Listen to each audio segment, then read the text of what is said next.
কথা ছিল খুলনা নগরীর বর্জ্যে উৎপাদন হবে তরল জ্বালানি ও কম্পোস্ট সার। সেই জ্বালানিতে চলবে পরিবহন আর সারে উৎপাদন হবে ফসল। জলবায়ু কল্যাণ ট্রাস্ট থেকে প্রায় 4.5 কোটি টাকা ব্যয় হয়েছে রিসাইকেল প্ল্যান্ট।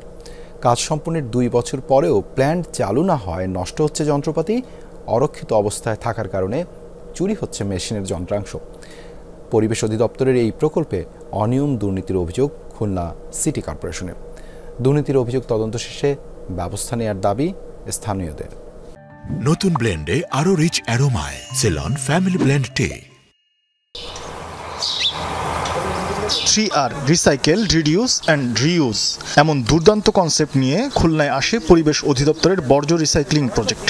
বর্জ্য থেকে সার ও জ্বালানি তেল উৎপাদনের কথা থাকলেও 2 বছর অবহেলায় পড়ে থাকায় এই প্রকল্পের বেশিরভাগ মেশিনই পরিণত হচ্ছে ইলেকট্রিক বর্জ্যে। খুলনা সিটি কর্পোরেশন কেসিসির বর্জ্য জমা হওয়ার কথা শহর থেকে প্রায় 8 কিলোমিটার দূরে বটিয়াঘাটার মাথাভাঙ্গা নামক স্থানে। সেসব বর্জ্য ব্যবস্থাপনার জন্য শুরু হয় 3R পাইলট প্রকল্প। 4.5 কোটি টাকার এই প্রকল্পের আওতায় প্লাস্টিক বর্জ্যকে প্রক্রিয়াজাত করে জ্বালানি তেল ও কম্পোস্ট সার উৎপাদিত হওয়ার কথা। আমি এই জায়গায় 1 বছর থেকে আসি, এখন আমি কোনো কিছু দেখি নাই, কোনো কিছু ওইতে যেরকম দেখতেছি সেরকমই। আমার মনে হয় শহরের থেকে কোনো ময়লা এই পর্যন্ত আসে না, ওটা ওইখান থেকেই অন্য কোনো জায়গায় নদীতে ফেলে দেয়। প্রকল্প এলাকায় দেখা গেলে মিলবে পরিত্যক্ত কোনো জঙ্গল, ঝোপঝাড়ে আবৃত গোটা এলাকা, ছড়ানো ছিটানো ময়লা আবর্জনা।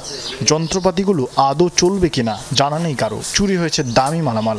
এর সাথে আর কি মোটর লাগানো ছিল, এই মোটর খুলে নিয়ে গেছে, তাই ছাড়া আর কিছু নেই।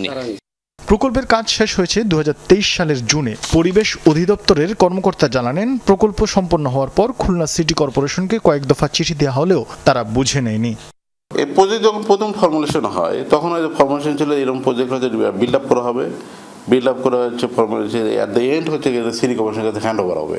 কেন হ্যান্ড ওভার করে নাই, কোথায় মনে করি সমস্যা, মানে হচ্ছে যদি আমরা মনে করি যে সমস্যা, ইউ শুড টক উইথ হচ্ছে সিটি কর্পোরেশন। অবশ্য সিটি কর্পোরেশনের দাবি, প্রকল্পে নানা অসঙ্গতির জন্য তারা এই প্ল্যান্ট বুঝে নেয়নি।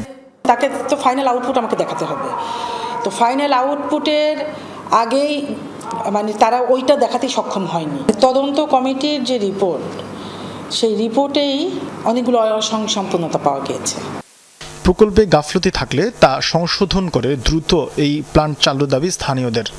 পরিবেশ অধিদপ্তর প্রজেক্ট করেছে, সিটি কর্পোরেশন প্রজেক্ট নিতে চাচ্ছে না, তাহলে মাঝখানে পড়ে কি হচ্ছে, জনগণের টাকার অপচয় হলো। এর সাথে যারা জড়িত তাদের অবশ্যই দায়বদ্ধ করা উচিত। যদি দুর্নীতি প্রমাণ পাওয়া যায় তাহলে তাদের বিরুদ্ধে কিন্তু দুর্নীতির ব্যবস্থা নেওয়া উচিত। প্রতিদিন 20 টন জৈব সার, 500 লিটার জ্বালানি তেল উৎপাদনের কথা থাকলেও এই প্ল্যান্ট থেকে এখনো বের হয়নি কোনো সার কিংবা তেলের ছিটেফোঁটো। শরীফ ফারুকি, যমুনা নিউজ।